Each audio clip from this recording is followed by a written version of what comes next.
Let's talk a little bit about basements today. I live in a part of our country where there are relatively few basements. In fact, people come here from New England and from the western part of our state, the Midwest, various areas, and they're amazed. I've often been asked, where are the basements? How come people don't have basements? And people do have basements here. It's just far fewer houses with basements than without. Primary reason, the water table. The water table is the distance below the soil, below the ground level at which the soil becomes permanently saturated with water.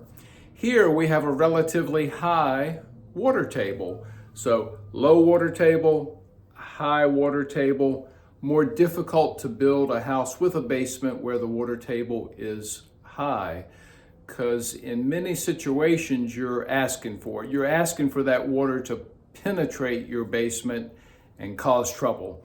As you move toward the coast from where I live, the water table's even higher and you'll see fewer basements. If you're going to build a house in an area with a relatively high water table, it's best to find a lot that is sloped, and you can build into that slope a basement, and the water will tend to run off and not seep into the basement. To build straight down in the ground where I live and build a basement, it gets done, but you really have to ramp up your precautions in regard to preventing water infiltration. In fact, some builders in this area just won't build a house with a basement. They've tried, they've had trouble, they would rather not. So, something to think about if you're going to build a house with a basement. If you do it, here's something else to think about. If you plan in the future to finish off that basement, do it when you build the house. Most everyone comes to that conclusion. It's the easiest time to do it. It's probably the most affordable time to do it. All the construction's going on, and just go for it from the beginning. Of course, you can do it later. Most people regret that they didn't do it when they built the house. There are existing homes that already have basements. Some are finished, some aren't. If you're buying a house like that in an area with a high water table, you want to be real careful just to make sure there's no signs of water penetration. A home inspector can typically get to the bottom of that for you.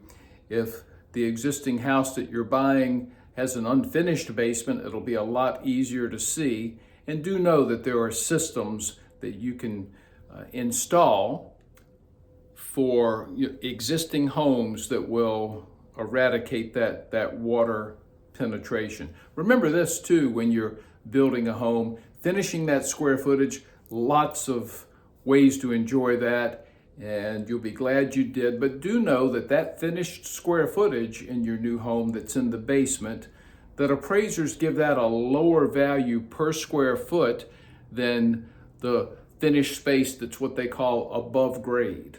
So sometimes people don't understand that, but it is a factor in valuing your house.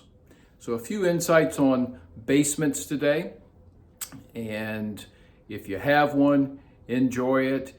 If you really, really want one, you might be limited in your selection depending on what area you live in.